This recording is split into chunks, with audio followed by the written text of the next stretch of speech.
Hello, chào các bạn nha.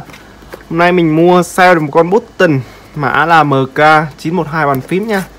Bàn phím cơ và mình đặt là Switch gì mình quên rồi. Bây giờ sẽ unbox nha. Mã này là phân phối theo VSP tại Việt Nam nha. Mình mua qua tin không sao đợt sale. Mỗi người mua một cái đây nha. Mình mua luôn. Mua một con thôi. Giá nó là 219.000.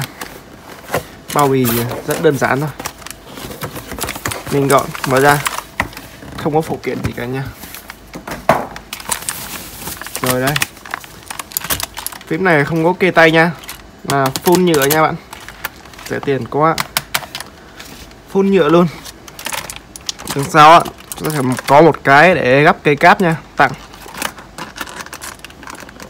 Đây, màu đỏ rất sida nha, cũng được đấy. Hai cái miếng kê này cũng không có đệm mút cao su gì nha, sẽ rất là trơn nha. Sơ qua nha, chính hãng của VSP, mua thông qua nhà bán là Thiên Ngôi Sao, có hành 1 năm hay 2 năm gì đấy. Rồi con này Button nha, dưới đây chỉ có hai miếng đệm mút thôi nha, mà cái này cũng sida quá, chống trượt thôi, full nhựa nha các bạn. Mình coi là Bluetooth hay cái gì nha. Rồi Bluetooth nha, các bạn cứ đập thoải mái đi, rẻ tiền quá mà, chỉ có 200.000 hơn xíu thôi. Hư chúng ta đi bảo hành chắc chắn là đổi mới đấy.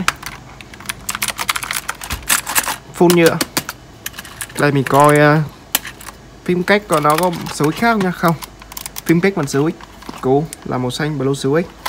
Enter nè, cũng là blue switch nha, không có được trang bị thêm switch cao cấp hơn, vì mấy phím này sử dụng nhiều hơn, dễ bị hư hỏng nên nhiều hãng á, họ sẽ trang bị cho switch cao cấp hơn. Như vậy là mấy phím này hay như nhau. Và sẽ có đầu USB Type A nha, Type A 2.0, không có mạ gì cả nha. Con này là loại rẻ tiền nhất. Chung là mình không có tiền thì mà muốn sử dụng bàn phím cơ thì múc bàn phím này cũng được, không sao, có bảo hành. Chính hãng Việt Nam chúng ta cứ đập thoải mái luôn. Hư thì chúng ta đổi mới, hết bảo hành thì mua cái mới thôi. Ở đây có một miếng kim loại ghi chữ Button nha. Đây sẽ có 4 thai 5 lốc ở đây. Sẽ là cáp lốc nha. Và cái này là gì đó, đây là con phím. Giờ ok, mình hiểu rồi. Sơ qua như vậy thôi. Bây giờ mình sẽ lên đèn cho các bạn xem nha. Vô, tụi mình đã cắm LED lên rồi nha.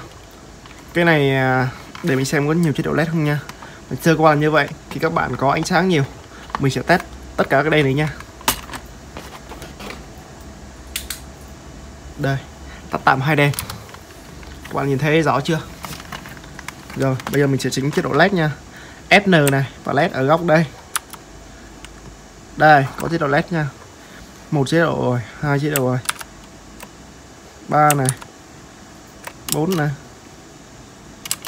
Đấy, các bạn bấm nó sẽ tóe ra ngoài rất nhiều nha. Rất đẹp. Tiếp tục nha. Đây là auto tự động rồi. Này là gì đây?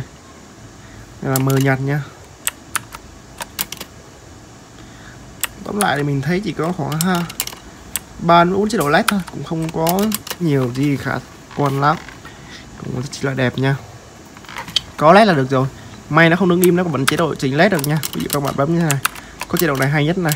Đâu rồi? Đây, chúng ta sẽ có điều tốc và giảm ánh sáng lên xuống nha. Ví dụ đây là tăng sáng này, giảm sáng này.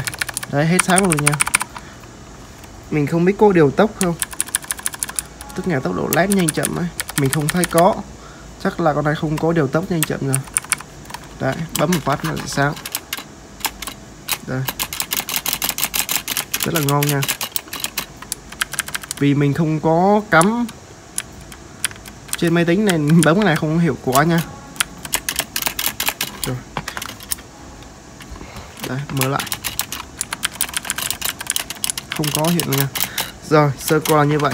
Và tiếng kêu của nó đây, mà đập thoải mái luôn. Phím rẻ tiền nhất mà. Mình nghĩ mức giá 219 ngày thì không có bàn phím nào rẻ hơn mà là cơ đâu.